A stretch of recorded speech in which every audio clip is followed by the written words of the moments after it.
All right, everyone, welcome back. Hope you used all these 3 minutes to stretch, get something to drink. So we will be continuing with our intersection presentations. So today we have 2, 4, 5 intersections that are going to be presented. And Bessie, would you like to start with the first one? Yes, I would like to introduce our first speaker, who is representing Adult Education Intersection, AEIS. And her name is Glenda Rose, and she is the AEIS chair. Glenda? Are you here?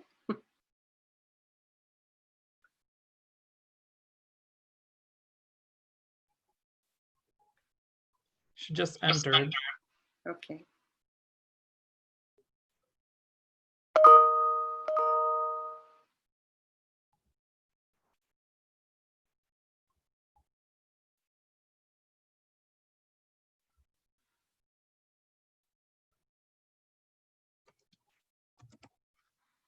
Yep, she's here, Glenda Gallardo. Glenda, can you hear us? Glenda, yes.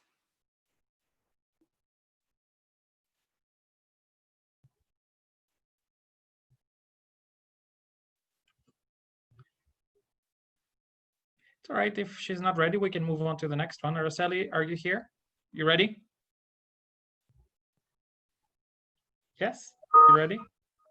She's muted. Yeah, unmute. You're still muted, Araceli. So I'm going to share my screen. Yeah, all right, so Araceli is the EFLIS chair. So English as a foreign language intersection, all right? So please, Yes. welcome and thank you. No, thank you. Well, okay, I'm going to present on behalf of my team, my leadership team, and we are English as a foreign language intersection. Hello, everybody. Hello. Thank you, TESOL, for creating all these opportunities for interaction and for getting to see each other. We missed that during these days, so during the year. So now we're here, and we're very happy to be here. Okay. The English as a foreign language intersection is one of the biggest ones. It has over 1,200 members. And this is our home in my TESOL.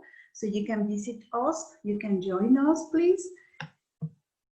Yes, and why is the English as a foreign language intersection important? Because most teachers in the world teach English as a foreign language. All over the world, teachers teach English as a foreign language to speakers of other languages. That's what makes the English as a foreign language intersection so important and relevant. It comes from the very core mission of TESOL.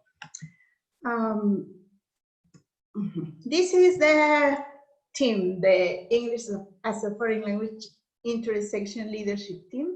We have Ndejik Ning, she's a past chair, she's active, and she's in New York. We have, well, this is me, Araceli, I'm here talking to you from Mexico, from near Mexico City. And this is our incoming chair, Shahida Brad, and he is in Canada. I don't know if they are here, and I hope to see them soon. We haven't had the chance to have our picture taken together, so I hope we have the chance to do it soon. What is the mission of the English as a foreign language intersection? Is to address issues of professional and academic concern to methodologists, researchers, and practitioners of English as a foreign language. In our intersection, we want to give teachers, EFL teachers, a voice all over the world, yes? And how are we going to reach this goal, this mission? Well, we want to stay active all year long in spite of everything that has happened. We want to be active, we want to stay active. We are, our goal is to have 4 webinars. One of them is already prepared, and I'm going to tell you a little about that in a minute. We are going to organize a 3rd Teacher Success Story contest. This is a great initiative from 2 years ago, and these teachers from all over the world share their stories, and we want to recognize what they do in their own contexts. And in the winners of this contest get a certificate during the convention, but also their stories are shared and they are published in the newsletter. We also have our newsletter, and we want to keep the newsletter good work. We are very lucky to count with Besat Mansouri and Ellen Johnston as our editors. They are doing a great job and a very hard work. So I also want to recognize them. We are preparing for the 2021 convention in Houston. We are reviving our social media, the EFLIS Facebook page, which you can reach there. We want to increase communication and presence via MyTESOL and the EFLIS community page. You can see us there, and I'm trying to keep answering the mails, answering what is what gets there. We want to encourage members to attend the 2021 TESOL in Houston. I'm mentioning in Houston, and we also want to increase our membership even more. We want a bigger membership. Right now, our newsletter, Global Neighbors, is open. The call for publication is open. The deadline is September 30th, and you can also see the call is in MyTESOL. It's on Facebook. And you can reach us, of course. And we are looking forward to receiving your contributions. That is one of our activities happening right now. This is our coming webinar, and it's August 14, 2020, and this is on pronunciation with Jaber Kamali. And that's what we have been doing. Of course, we were a little sad because the Denver sessions did not take place. We felt a little sad because we had wonderful panels, we had great sessions, great panelists, but we are going to try to turn them into webinars so you can enjoy them because they were really great. Shahid and I are organizing sessions for the Houston 2021 convention, and we want to turn all this into opportunities for preparing, for growing. I also want to acknowledge the leaders. I am standing on the great work of Chadia. Chadia was the past chair, and she did a great job. She's still working on her own projects. And well, Gracia, we have Gracia. So great leaders have emerged from this intersection, and we are still serving the TESOL community, and we want to make the TESOL stronger. We want to reach higher opportunities, and I want to mention also, as you have been saying all this all morning, that for me, that all this work is done by volunteers. Yes, and we are going to call for volunteers who want to join us in our work. Yes, so we are going to publish our call for leadership, so you can join us. You can join us soon.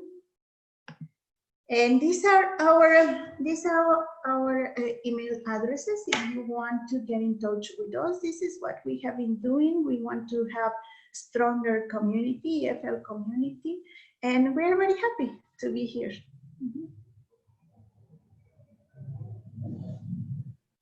I will be ready for questions.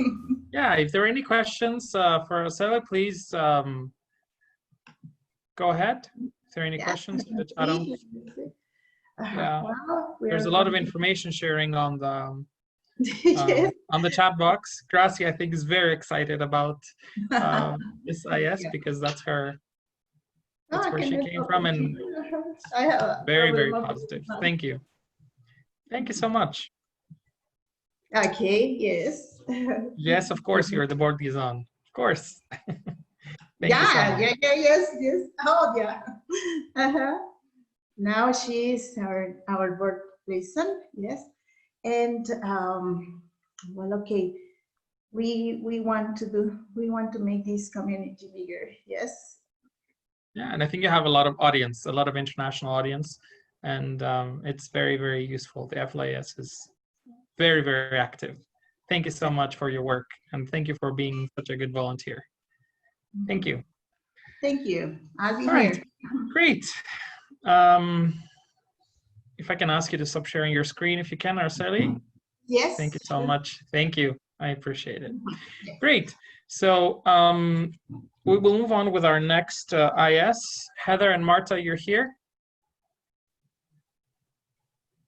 Hi, Heather. Hi, Marta. Hi. Right. So I would like to invite the computer-assisted language learning intersection. So this is special because I'm part of COL-IS, and I'm really proud. And please join us, Heather and Marta, in this wonderful IS. All right. Well, thank you so much for that warm intro, George. We are happy to be here and share some information with you about the computer-assisted language learning intersection. All right, in terms of a little bit about us, we are creeping slowly towards 40 years of existence as an intersection. We were founded in the 80s by a relatively small group of people who were just starting to look at some of the affordances and exciting opportunities that technology, and at that time specifically desktop computers, could provide to language learners. And some of those founding members are still active with us today, and a great resource for all of us. Since then, we have grown to a community of over 900 members now on MyTESOL, and we hope to serve you all as an personal learning network, as a way to connect with each other virtually and in person when we have those opportunities. And we hope to provide support and professional development, as you'll see through some of the resources that we offer. Our focus is technology-supported education, research into that field, as well as applying that research into practice. And so things that we cover are everything from tools such as hardware, devices, software, and apps, to pedagogy, again, putting those tools into the classroom in a purposeful way, and also topics such as digital literacy and digital citizenship. And now I'll turn it over to Marta, and she's going to talk about a couple of our larger initiatives in the intersection.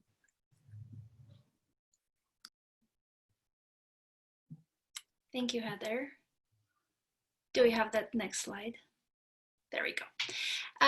So one of the biggest and most fun projects that I've been involved in with this IS is our electronic village. This is an event that's happening each year and during the convention. So we really missed it this year. But just to tell you a little bit more about it, as you can see at these pictures, these are taken during our electronic village, and this event is kind of an event within an event. We usually have our special designated space, which we use to share ideas and pedagogy and teaching tools for teaching languages. And in this event, it lasts 3 days, and throughout the day we have different sessions, all different types of sessions. Some of them are mini workshops or tech fairs. Tech fairs are really short. Think of it as like a teaching tip. Presentations where the presenter is showing their application of a tool to teaching English with a small audience. And this is more of a fair, we call it a fair, because people don't have to sit through the whole presentation. They can drop in and go and see other presentations that are simultaneously happening. That's how I actually got started with the IS, by presenting, volunteering, and now coordinating some of the events of Electronic Village. During the convention, besides Electronic Village, which is pretty much the IS's home, that's where I live during the conference. We also have technology showcase, which is usually somewhere around the Electronic Village space, and that's where the IS, the COL-IS organizes a little bit longer presentations. We have panels focusing on technology. We have graduate student panels. We have for example, app developers who share what apps they're developing or using in their classrooms and so on. So these are Electronic Villages, kind of like a specific event to the convention. So that's one of the initiatives that we focus on. Another initiative that we do in COL-IS is EVO, Electronic Village Online. And this is a little bit different. It happens for 5 weeks from January to February, usually before the convention. And these are online courses. Now it's super exciting because this year we are marking 20th year of EVO. And right now they're going through a call for proposals. So as you can see, there is a calendar on the right visual, on the right, of what's the timeline for presenting at one of those. Doing one of those courses. So we will share a little bit more information about EVO and how to participate at the end of this slideshow. So if you're interested and want to get involved, we'll have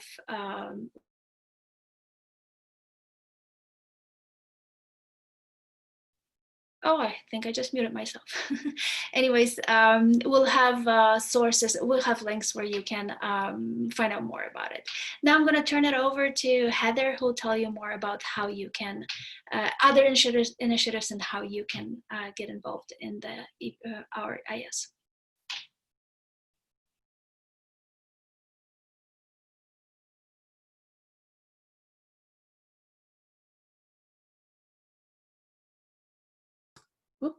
All right, can you hear me now?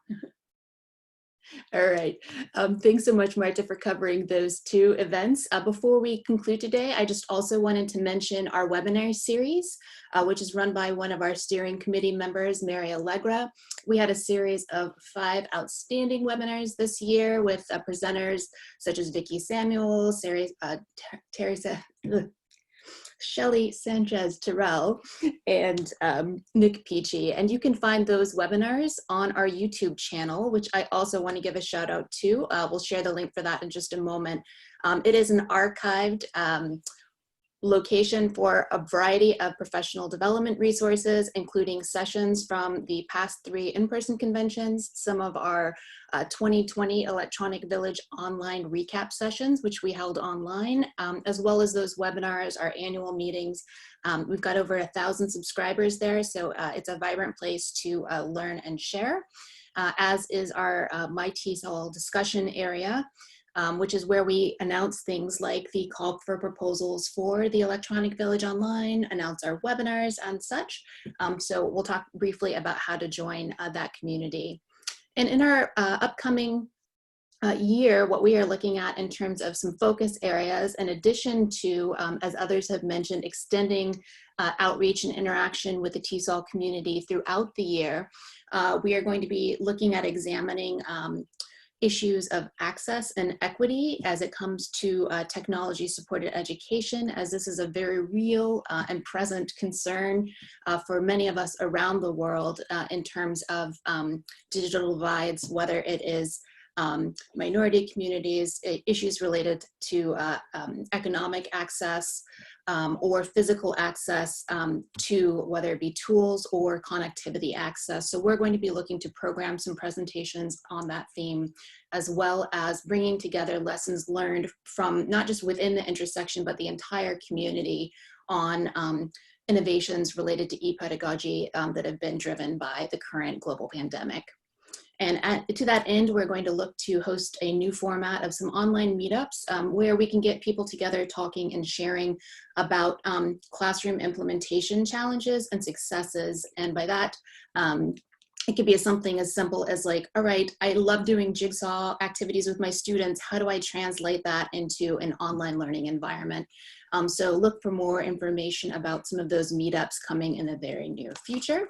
And before we go, I just want to give a quick point out to how you can join us on mytsol.org under communities and then interest sections, and then just select the intersection you're interested in joining. And it's also very important to make sure you have your community notifications set up how you want them to be. And I find this always a little tricky and I have to remind myself. So you go and you click on your picture all the way in the upper right-hand corner, and that will take you to this page, and you can pick My Account and Community Notifications. And then for each intersection you're a member of, you can decide if you want to get individual messages, a daily digest, or a set interval there. So you are in charge. And as other intersections, we are a volunteer organization, and we offer ways for you to share your skills and expertise, and also to be mentored by people who have been in the intersection for a while. And as you can see, we have a variety of ways you can join us, whether it's supporting our webcasting, webinars, newsletters, all of those great events Marta covered through the Electronic Village Online and the in-person convention, as well as social media and MyTESOL outreach. So you can see the link there. You can find out more about how to volunteer at tinyurl.com/volunteer. And if you are looking for other ways to connect with us, we have several options, everything from social media to our own website, our newsletter, and the Electronic Village Online has its own website as well. So feel free to snap a picture of this QR code, and it will take you to a digital page that has links to all of these different resources. So we look forward to learning with you again, in particular in our current environment. We all are having to become experts in e-learning, and I know with this community, we really hope to facilitate sharing of the lessons that are being learned every day. So thank you again for this opportunity to share our intersections mission and current efforts with you. Thank you, Heather and Marta. Thank you so much. We'll great. Bessie, would you like to continue with the next intersection? Okay, I would like to introduce the next two presenters, who are from the Intercultural Communication Intersection, ICIS, and they are Amy Alice Chastain, who is the co-chair, and Roxana Senishin, who is also a co-chair. Amy? Well, hello, everyone. I would like to see if I can share my screen. Do I have that opportunity? Yeah, you do. I do. You can try now. Oh, yes. All right. I see it. Thank you, Georgios. All right. So am I good? You can see my screen? Right. Yeah. Okay, wonderful. Thank you. Well, thank you so much for inviting us, Intercultural Communication Intersection, to this meeting. We are happy to tell you a little bit about us and what we do, and we would like you to be involved.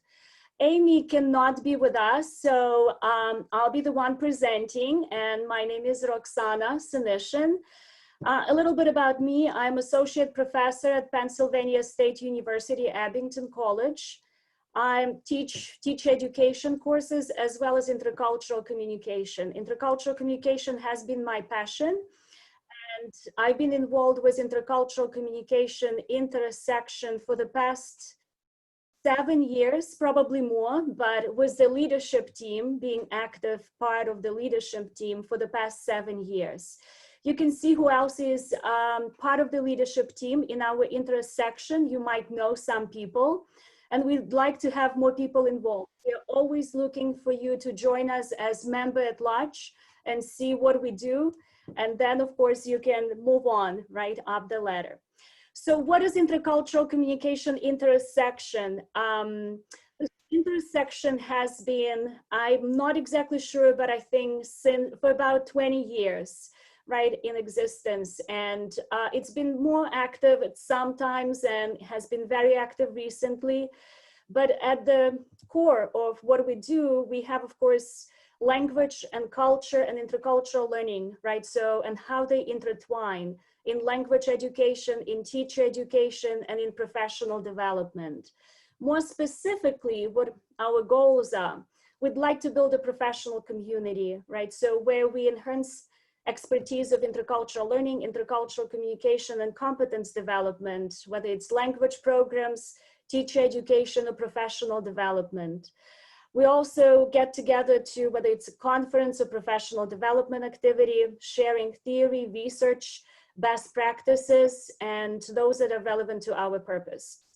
We'd like to provide assistance if you at your institution would like to introduce intercultural learning, intercultural courses, or if you're looking the ways to connect what's even more important now, social justice issues, right? Equity,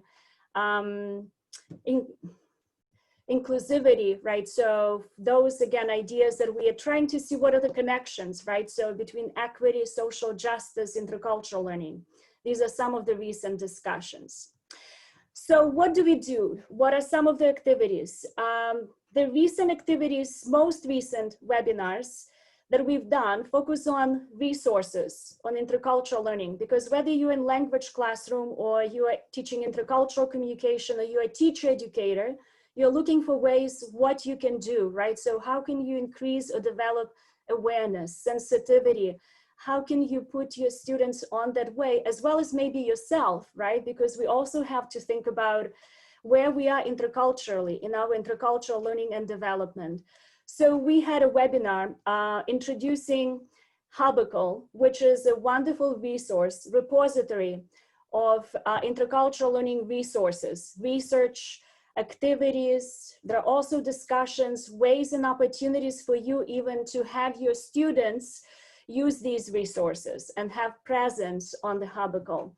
The webinar was recorded and it's available. You can Google the name, or I'll be happy to share with the organizers this presentation, which can be shared with the attendees. So, and then another presentation we did recently, the webinar was on, it was co-hosted by Intercultural Communication Intersection and Second Language Writing. And we focus on intercultural rhetoric.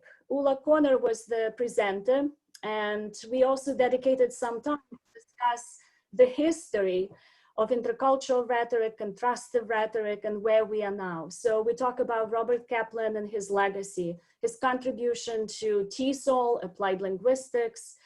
So those both webinars, wonderful resources, right? So if you're not familiar, that would be a great way for you to be, to familiarize yourself with.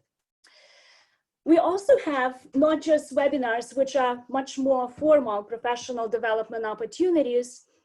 We have regular coffee hours. We try to have those, especially nowadays, right, when we all connect remotely, monthly events. So we have this upcoming coffee hour where we'll talk about what is intercultural listening, because there's so much attention that is often dedicated to speaking, right? We focus on the speaker, what should the speaker do? So, but we should also discuss and consider intercultural listening. So this is informal discussion. There will be 2 facilitators who are part of our leadership team. So please join us. You can find this information on social media and that we have, which I'll share in a minute. So we, unfortunately, right, the conference was canceled, but all the sessions that we planned, including intersection panels, from this year's conference, we decided to reschedule to move to next year's conference. And I have here preview. You can see what our plans are, whether the conference is going to be in person or hybrid or again online, but we'll go ahead with these presentations. So our academic session will focus on what is interculturality, looking at the complexity of what is culture. How do we conceptualize culture as fluid, right? Rather than static, stable, to see it as dynamic, so we can avoid all those stereotypes and kind of very traditional views, but look at it in a much more broader perspective. And then other sessions that are collaborative sessions that we look forward to next year. So what are some other ways to find out what we do, or maybe even to be involved and contribute to? We have newsletter, which we publish 3 times a year. It's an electronic newsletter. You can access it. You can Google and find it. It's available even if you are not a member, right? So of TESOL, paid member. You can have access to our newsletter issues. There are wonderful pedagogical ideas, preliminary research that is published there. You can also follow us on, we are active to some extent, could be more, on social media, LinkedIn, Facebook, Twitter, depends where you are, right, and which one you use, but you can find us by searching TESOL and then Intercultural Communication Intersection. As I talk about, we have webinars, but we also do regular informal coffee hours. And I think that's a great opportunity to join because they are interactive, discussion driven, and they are monthly events. So look for announcements on social media or on my TESOL. And as the previous group, right, the call group presented, you can also have a choice, right, when you choose intersection that you would like to be part of, right, professional community, you can choose us. We have about 800, actually more than 800 members. And we'd like people to encourage to be active, more active on my TESOL by asking questions, if you are looking for ideas, practical ideas for teaching, right, or research, have questions. So we'd like you to be active and get in touch with us, right? So share your thoughts, your ideas, or your practices. And what else? You have my email address if you have any questions. So I'll be happy to get in touch and provide more information or help you find out how you can be involved. We'd like to invite, if you're graduate students, join our coffee hours and maybe you can share your research with us. So that's our next goal, that we would like to get more graduate students involved, and we'll be posting more information about that on social media. So that's in a nutshell about us. Well, thank you so much for this opportunity. And if there are, I don't know, any questions or if I have time, but if not, my email is there. Please be in touch. Thank you again. You still have a couple of minutes, so if there are questions that somebody would like to ask, please go ahead and ask Roxana.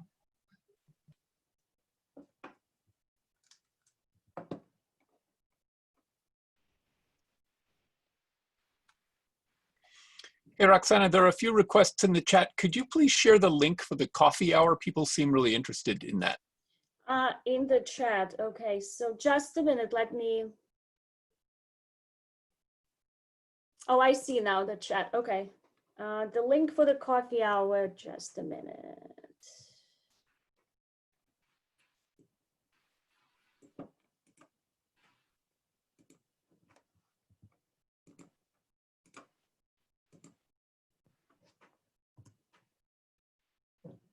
I think I need my glasses, but I hope that's what yeah, okay. It's there, right? Yeah, maybe people can take a screenshot and get there via Zoom. And this will be Thursday, July 30th at 1 p.m. Yes, Eastern thank time. you. Great.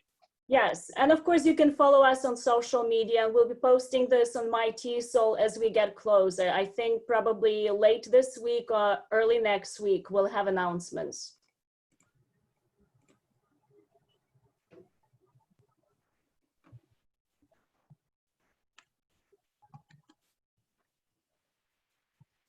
Great. Okay. Thank you so much, Roxana. It was such an insightful presentation. Thank you for being here and sharing all the information about your intersection.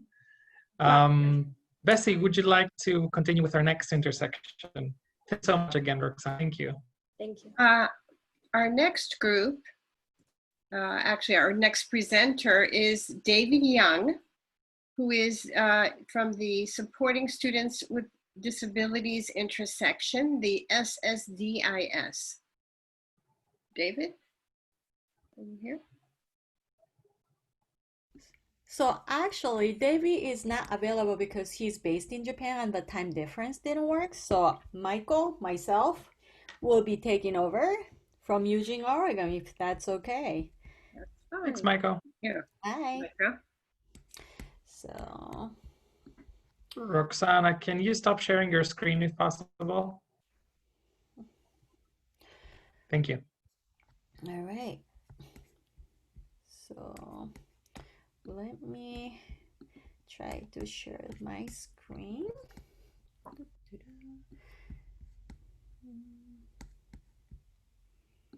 Thank you for your patience. Take your time. All right, format, no view, present. I took over. So hello, my name is Michael Hata. I'm based in Eugene, Oregon. I'm the outgoing chair of Supporting Students with Disabilities IS, which is a pretty new IS that came to be in 2019 in March. Yep. And this is what our current leadership team looks like. Chair, as you mentioned, is Davey Young. He's based in Japan. An incoming chair is Rosadine David. She's based currently in Colombia. Outgoing chair, I'm Michael Hata. I'm originally from Japan and I'm based in Oregon. Assistant chair is Lara Ravich. She's at University of Oregon. Newsletter co-editor is Carrie Torres. She's in Hawaii, so we present a pretty diverse group. Newsletter co-editor Matthias, I believe he's in Alabama. And event coordinator Elise is with us right now. And so why did we make this pretty new IES? Because there are many reasons, and there has been a huge gap in research for the people who are in TESOL field.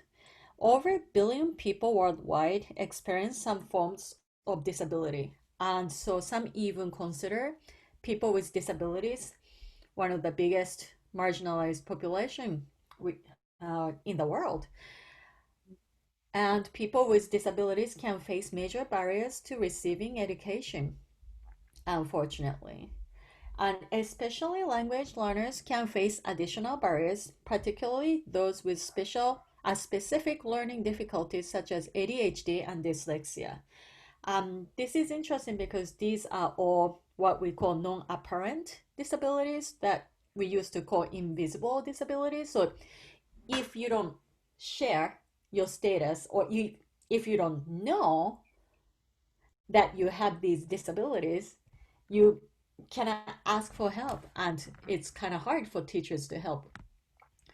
And in addition, this is very sad that English, like ESL teachers and EFL teachers, should have some awareness of how to remove these barriers and allow students with disabilities to succeed. However, it is often not the case that teachers feel very well equipped to do such a task. So that's why we made this IS, and statement of purpose that we have been letting guide us is TESOL Supporting Students with Disabilities interest section strives to promote understanding of the unique challenges of English learners with disabilities and promote effective pedagogical strategies to meet these needs. We seek to achieve the mission through accessible professional development activities and collaborative research across the field within and adjacent to TESOL. So we're very excited because we actually have been able to do this a little bit within the last year. And for the next year's TESOL 2021, we are planning to host panel sessions with computer assisted language learning, IS, and teacher education IS. So we're bridging a little gaps that exist within the field. And we would love to have you join us if you're interested in these areas because, excuse me, Woo. Because what it is that we might not have noticed it, but we likely have had students with disabilities, and you are wondering, why is this not working for this student? Or why is that not working for a student? It usually works for most of the students. And so we want to help you be more effective in working with students who might have disabilities. In order to achieve these goals, we have these strategies. So we have been encouraging cross-sectional research among and beyond the TESOL membership body and provide a platform and knowledge sharing through conference sessions and outreach to affiliates and TESOL members. Pretty big. We have been trying really hard. Promote strategies for supporting students with disabilities to TESOL members who might not have explored these key areas previously. It's a huge area, and there's a lot of great research and research-based strategies that we can employ with from K-12. But if nobody is bridging the gap, it's kind of hard to reach. So that's where we are heading to. And membership recruitment, targeting TESOL professionals working with students with disabilities. And we would also like to continue our recruitment of leadership members targeting TESOL members with disabilities. So if you do have disabilities, we would encourage you to join our team even more so, because we want to carry on the legacy of nothing about us without us, right? So, and member engagement. Ooh, this is so exciting, yeah. So we offer free webinars in an accessible format. We're trying for IS and non-IS members. And just a minute, I will talk about the webinar that's coming up in a week and a half, actually. So if you missed the TESOL virtual conference, you still have a chance to join that part if you're a TESOL member. You don't have to be an IS member. And we have a newsletter publication twice annually, and you can search for them within our TESOL, My TESOL section, where you can join our group, SDS, and then you can read the previous issues. Conduct affiliate outreach and collaborate with partner organizations. Plan SDS meetups online. So I really like the previous IS idea about the coffee hour. So maybe we'll do something like that too. And boost membership and resource sharing. And learn more. So we just presented as pre-recorded sessions using technology to empower international university students with disabilities and tiered support for ELs with disabilities, tips from special education. So that was by Lara Ravich and myself. And if you missed it, you can still join the My TESOL and Facebook. We're hoping to make Facebook a little more active. And we have a webinar. Maybe Elise can talk a little bit about this. I'm not quite sure. But it will come on July 29th, 2020 from 10 a.m. to 11 a.m. Eastern Time. You can find this webinar on the TESOL Events tab on the My TESOL website. And so the presentation will be about a framework for better understanding the interface with language learning and learning disabilities. This will be presented along with guides for reflection and tips for practice when working with English learners who have disabilities.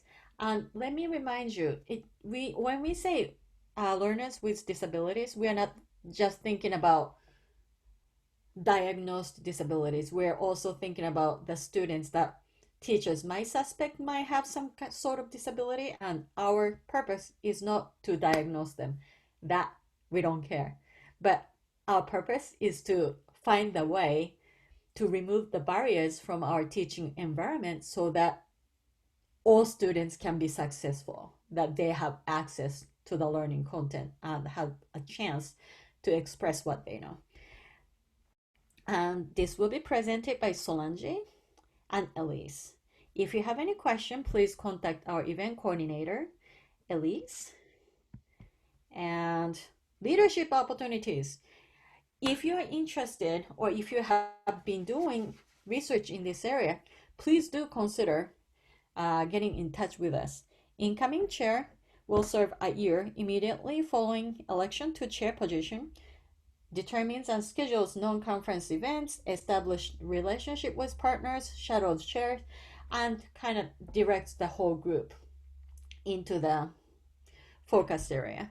Newsletter co-editors will serve 2 years, appointments in alternating years, works with TESOL staff and IS membership to create and publish an e-newsletter twice a year. We actually have a special edition coming up, so that's very exciting. And social media manager, we recognize that we can do a little bit better with this area. So we would like to recruit somebody who's tech savvy, who can help us, share what we know and make it a little easier for teachers and students. All right, so that's it. If we have any questions, I'll be happy to take it. And hold on, let me stop share. That's it for us. Thank you, Maiko. That was very insightful. Thank you so much. It's been very, very interesting. Thank you for being here. Are there any questions? I mean, from the chat? I see the chat.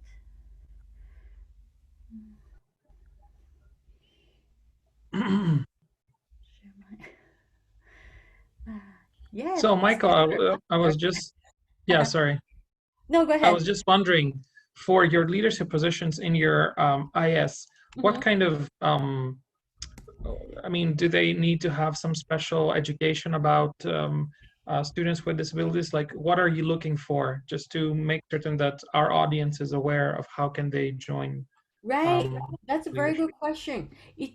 We're not like limiting by like you have to have a special ed background or you have to have X, Y, and Z, because I feel like it's still like an emerging field within the TESOL. So I actually started creating this IS as a TESOL person, and now I'm more of the special ed person in my position. So if you have been researching or if you have been very interested about learning about this area, that'd be great. And we would welcome any type of person to contact us so that we can start the conversation and see where that might lead. And right now, Davey, the current chair, is in a PhD program to look at English teachers, like EFL teachers' awareness about this issue within Japan. And my interest previously was for higher ed. Now I'm serving younger children, so it's shifting a little bit more to home language maintenance and language prestige and such. So we would not say, oh no, you don't have enough, or we just would love to hear from you and learn from you, especially if you have disabilities.